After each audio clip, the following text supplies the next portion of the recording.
Over a decade ago, the Pokemon Company made a mistake. They released a Pokemon so powerful it would not only go on to dominate the game, but its absurd strength would make it almost mandatory on every single competitive team. A Pokemon that had it all: stats, move pool, ability, typing. Everything a Pokemon could want, Landorus had. And then it disappeared. How could this happen? How could a Pokemon so powerful that just showing a picture of one to a player from 2015 would cause them to pass out on the spot just vanish? Maybe you think I'm not being completely honest, that the reports of Landorus's death were greatly exaggerated. Well, I recently entered the biggest official Pokemon tournament of all time. And do you want to guess what Landorus's best placement was? Top 256. But in order to figure out what happened to Landorus Therian, we need to understand what makes it so strong in the first place. Let's start with a simple distinction.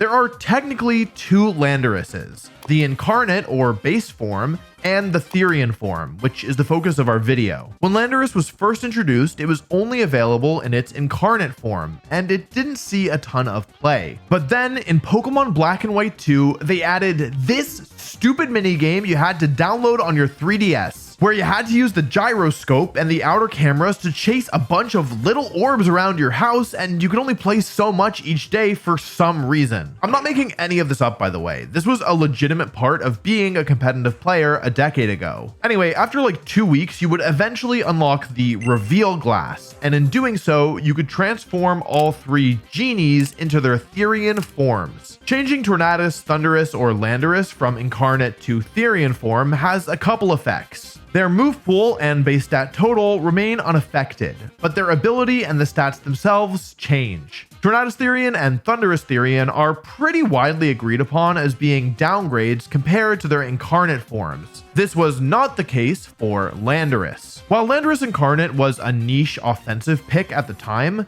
Landorus Therian immediately became one of the most used Pokemon when it was introduced in 2013. But if the stat total and the moves didn't change, what caused such a major shift? The most obvious change is Landorus Therian's ability. While Landorus Incarnate has access to the abilities Sand Force and Sheer Force, which can boost its damage output, Landorus Therian has Intimidate. Intimidate, for anyone unaware, is one of the single best abilities in all of competitive Pokemon, if not the very best. Every time an Intimidate user hits the field, it lowers the attack stats of both opposing Pokemon. And with competitive Pokemon being double battles, this is a massive deal. After just one Intimidate, a Pokemon's attack stat is 2/3 of what it was to start. And after 2 Intimidates, that's down to 50%. Getting to reduce your opponent's damage output so much as a passive benefit to just switching in, and being able to do this multiple times per game to boot, makes Intimidate users extremely valuable. But Landorus's ability change doesn't fully explain its meteoric rise to success, and we need to understand its rise if we want to learn about its fall. Another piece of the puzzle is its stats. Let's compare the two tigers side by side.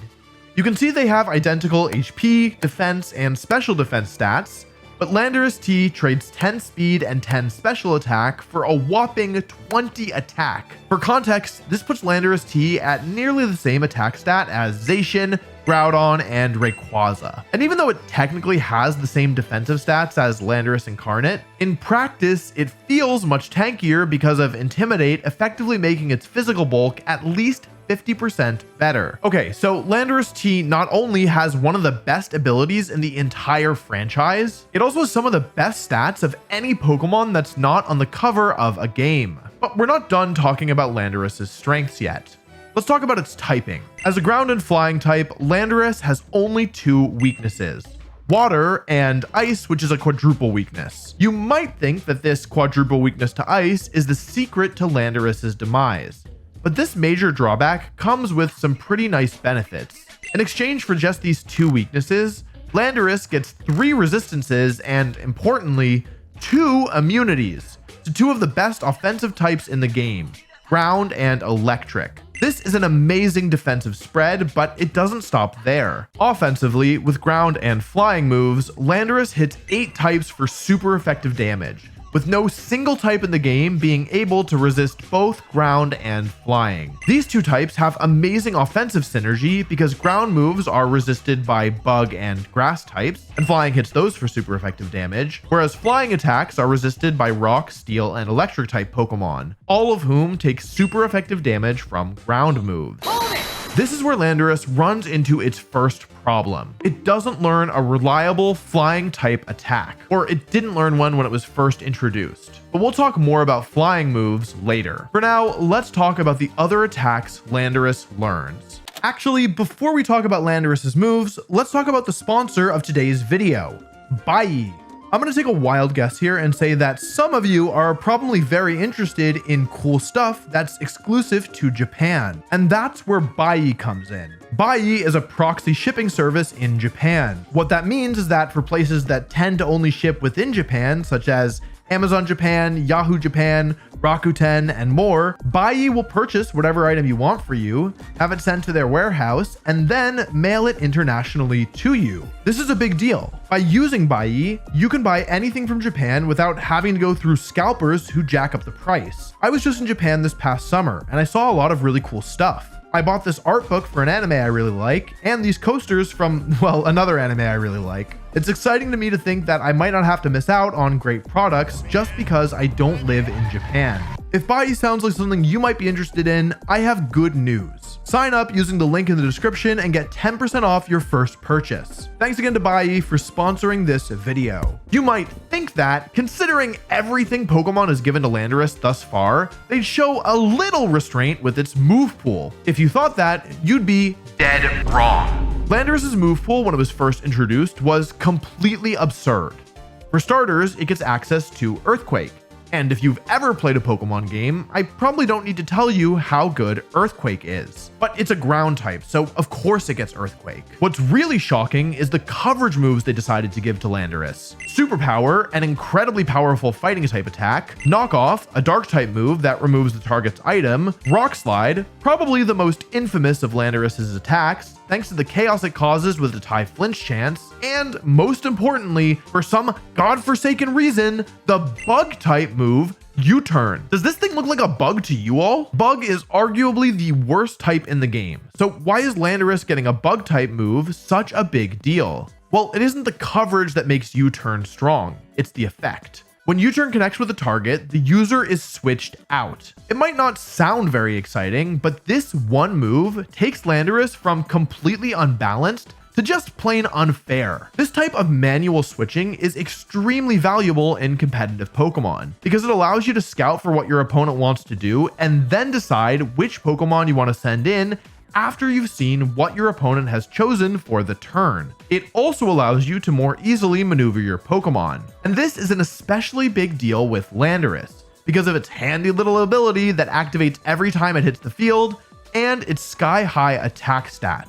U-turn allows Landorus to come in, intimidate the opponent, and then easily switch out again while still doing damage and scouting for what the opponent's counterplay is. And even though Bug isn't a super good type generally, it's actually great for Landorus, as for a while, the most popular Pokemon that was immune to ground type moves was Cresselia, a Pokemon weak to Bug. There's a running joke in the community that Charizard is Pokemon's favorite child. And there is some truth to that. But when I look at everything that Landorus was given, I'm not so sure anymore. The first year that Landorus Therian was legal was 2013, during the final year of Black and White 2's competitive circuit. But despite being one of the most dominant Pokemon for the entire year, it actually didn't win the World Championships. In large part because the winning team chose to use Mamoswine instead as its ground type of choice, thanks to its ability to one-hit KO Landorus and Thundurus. Despite missing out in the victory, Landorus still placed both second and third, and was the number 3 most used Pokemon in the entire tournament. Not bad at all for a debut performance. Second wasn't good enough for Landorus though, and he was hungry for redemption. And he'd get it 2 years later, the next time he became legal. The World Championships in 2015 were dominated by Landorus Therian.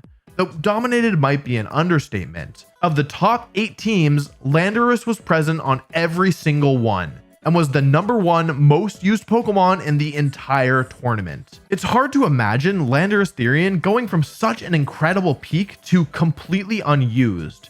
In fact, Landorus Therian might be the only Pokemon to ever have 100% representation in the top 8 of the World Championships, though I'm not entirely sure. But our story isn't over yet. This tale is about Landorus's demise, and in 2015, Landorus was the king. Next year, in 2016, Landorus fell off hard. Its best placement at the World Championships was 16th, and there were only 5 Landorus total in the entire tournament. A steep drop-off compared to the 43 used the prior year, and even more steep when you consider that Worlds 2016 was meaningfully bigger than Worlds 2015. This was the first time it truly seemed that Landorus could bleed. So what happened in just one short year? The short answer is that the power level increased a lot, because 2016 was something called a restricted format, meaning some of the strongest Pokemon in the game became legal. Landorus's matchup against Primal Kyogre was really bad, and it wasn't that good against Pokemon like Xerneas, Rayquaza, or Yveltal.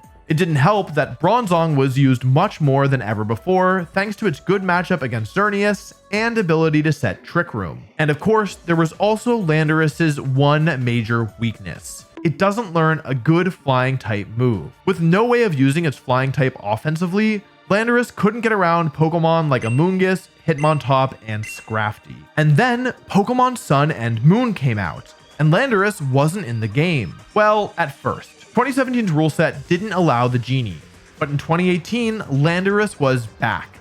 And this time, he had a new tool. Sun and Moon's unique mechanic was Z moves. Extremely powerful once per battle attacks that turned a Pokemon's regular move into a supercharged version, often close to twice as strong as its base counterpart. And that meant for the first time ever, Landorus was actually able to make use of its flying typing offensively. As with Z moves, the mediocre Fly was transformed into Supersonic Sky Strike. With a new tool in its belt, Landorus would go on to win all 3 international level tournaments during the year, as well as countless regional level events. I myself won a regional using Landorus Therian as a special attacker on my Charizard X team. It looked like Landorus's victory at the World Championships was all but assured, but it didn't happen. Landorus once again placed second and third, but just like in 2013, it failed to bring home the title. The Pokemon standing in its way this time, though, wasn't Mamoswine, and it wasn't even a ground type. This Pokemon was far more sinister, and would be the single biggest factor in Landorus's demise.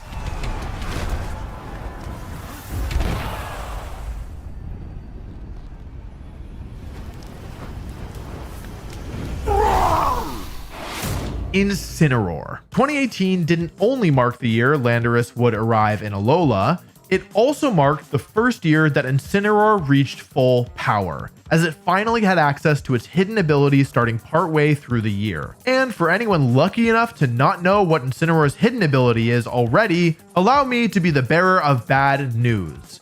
It's Intimidate. With Incineroar's entry into the scene, Landorus for the first time had actual competition. Offensively, Landorus is the superior Pokemon. Its ground and flying typing are better at hitting things for big damage than Incineroar's fire and dark typing, and its base stats allow it to be both faster and harder hitting. But the thing is, Incineroar isn't supposed to be an offensive Pokemon. It instead excels at supporting its team. And even though it doesn't do as much damage as Landorus, it more than makes up for it in other ways. Incineroar is tankier than Landorus. Its typing is better defensively, especially because it doesn't have a single quadruple weakness. It gets access to the move Fake Out, one of the best supporting moves of all time. And just like Landorus, it gets access to U-Turn. But somehow, it's even more useful on Incineroar than it is on Landorus. That's because when you're using one of these manual switching moves, one of the main advantages that I didn't mention earlier is that switching out after your opponent has already attacked with both of their Pokemon for the turn means you can bring in one of your own Pokemon without any risk of taking damage. One of the biggest drawbacks to switching normally is that whatever you switch in can take massive damage if you aren't careful. But a slow and bulky U-Turn Pokemon can sponge any damage itself and then let your offensive, frailer Pokemon come in for free. It isn't as relevant with Landorus because it doesn't really have the bulk to be making too much use of this most of the time.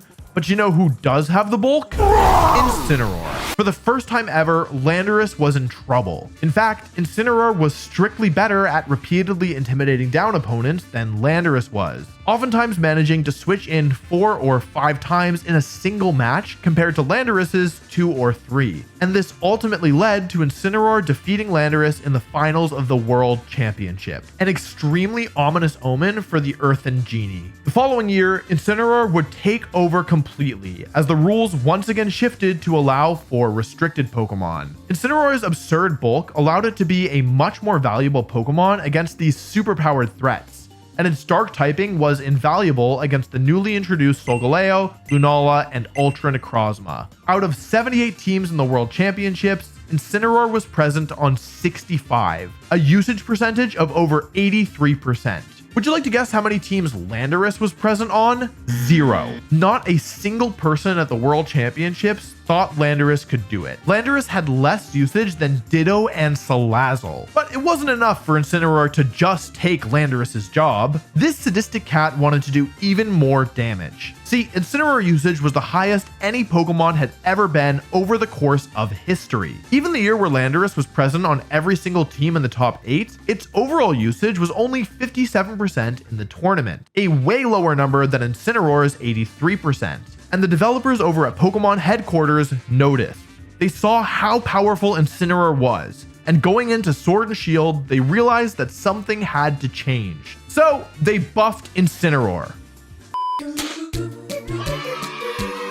In my over 2 decades being a Pokemon fan, this is probably the single most baffling decision I have ever seen the Pokemon Company make. Incineroar was given a new move, Parting Shot, which is just like U-Turn, except instead of doing a little damage, the target's attack and special attack stats are lowered. For a defensive Pokemon like Incineroar, this is a strict upgrade and would cause Incineroar to be better than ever before. But buffing Landorus's biggest competitor wasn't enough for the Pokemon Company. Going into Sword and Shield, they reworked several old abilities so that they were no longer affected by Intimidate. These include Inner Focus, Scrappy, Oblivious, and Own Tempo. Sword and Shield also introduced Dynamax, giving some physical attackers a way to offset Intimidate, with Max Knuckle giving an attack boost. This generation would also introduce Urshifu, an absolute nightmare of a Pokemon who not only is faster than Landorus, but its signature move always crits. With critical hits ignoring Intimidate completely, this was yet another major threat to Landorus.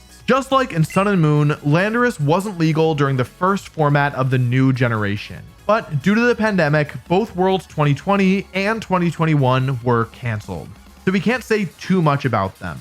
It seemed like Landorus's only shot at redemption would be in 2022, the restricted format of Sword and Shield. And as you've probably realized, these restricted formats have never been kind to Landorus. But things somehow weren't looking as bad as you might expect. In fact, Dynamax was even better for Landorus than Z-moves had been, as Max Airstream was one of the best max moves in the game, raising both the user and their partner's speed stats. And unlike Z-moves, which only let Landorus use a flying move once per battle, Dynamax lasted for 3 turns. Max Quake was a great max move as well, increasing its team's special defense, pairing extremely well with Landorus's Intimidate ability, an especially useful ability to have with Zacian and Groudon running around. Of course, Incineroar was still here, and it was far and away the better Intimidate user, but Landorus still found some success, especially when paired with Kyogre. Landorus placed second at both international tournaments, despite not being especially popular overall. And when the World Championships rolled around, there was a question in the air. Would Landorus be able to do it? Could it dethrone the king and once again claim the title? Landorus's best finish was 6th, and there were a handful of Landorus in the top 16 as well. This is a totally respectable performance, but for the once king of the game, it can't help but feel a little lackluster compared to the heights that Landorus once knew. But unfortunately for Landorus, Incineroar was still causing problems. At the 2022 World Championships, Incineroar was used on 83 teams, with a total usage of 74%, and once again took home the title. While its usage wasn't quite as high as the year prior, it was clear that the Pokemon Company still had some work to do to get Incineroar in line. Scarlet and Violet added several more tools to help players manage Intimidate. Most notably is the item Clear Amulet, which allows any Pokemon to effectively have the Clear Body ability. making them immune to Intimidate as well as all other external stat drops. Most notably, Kingambit and Annihilate, who have the ability Defiant, powering them up whenever any of their stats is dropped, and Dondozo, who has the Oblivious ability, making it immune to Intimidate. But once again, Landorus wasn't in the game for most of 2023, the first year of Scarlet and Violet's competitive rule set. I say most because, in a shocking twist, for the first time ever, the World Championships would use a different rule set than the entire rest of the format. And suddenly, Landorus was added to the mix for this final and most important event of the year. And this time, for the first time in 6 years, Incineroar was not in the game. For the third generation in a row, Landorus was able to use the new mechanic to get around its lack of flying type moves. With Terra Flying, Terra Blast, Landorus had a reliable flying type move that could be used until it fainted, without a timer like Dynamax and Z-Moves had. And with this new tool and no wrestling cats in sight, for the first time in 8 years, Landorus would go on to win the World Championships. Despite being one of the most infamous and strongest Pokemon of all time, this was only Landorus' second win at Worlds, but it very well might be its last for quite some time. Although Landorus would go on to do well at many of the events following the World Championships last year, it was running on borrowed time. The DLC for Pokemon Scarlet and Violet arrived soon after Worlds, and though Landorus could withstand the addition of Ogerpon in the Teal Mask, the second DLC would serve as a death knell. With the Indigo Disc, Incineroar was back in the game. Which brings us to now, with Landorus performing poorly at every event since Incineroar's reintroduction. Or I should say Landorus Therian performing badly. In some bizarre twist of fate, Landorus Incarnate has actually been doing quite well. It's a special attacker, which means it isn't slowed down by Incineroar, and with Sheer Force, Life Orb, and Terra Poison, Sludge Bomb adds great additional coverage to Earth Power, threatening lots of meta Pokemon like Incineroar, Rillaboom, Entei, Gouging Fire, Ogerpon, Raging Bolt, and more. It also naturally outspeeds Urshifu, something that Landorus Therian doesn't share. Turns out those 10 speed points matter more than you might expect. Not that any of this helps Landorus Therian. It seems like nowadays, if you want a Pokemon with Intimidate, you should use Incineroar. And if you want a ground-type offensive Pokemon, Landorus Incarnate is a better bet. Which begs the question, is Landorus Therian gone for good? On the one hand, I don't think Landorus T will ever be mainstream again as long as Incineroar is around. The gap between them is just too large, and if Dynamax wasn't enough to let Landorus overtake Incineroar, it's hard to imagine anything else will be. But Landorus still has a lot going for it, and I'm sure that on the right team at the right time, it can still be a great Pokemon. And of course, there's always the question of future Pokemon games. There's no guarantee that Incineroar will be in every game going forward. Though, given how much the Pokemon Company seems to love it, I wouldn't bet on Incineroar getting left behind anytime soon. Even without Incineroar, I don't think Landorus will ever dominate the way it once did. There's just too much counterplay to Intimidate between the new items, the new Pokemon, and the old ability changes. But maybe that's okay. Landorus had its time in the spotlight, and even though it's not there anymore, we can still appreciate it for what it was. A strong, reliable, good party. To keep whittling away at these Pokemon, Iron Hands is doing very, very little in terms of that damage. Oh, the flinch on Gyarados, though! Maybe it's for the best that Landorus died.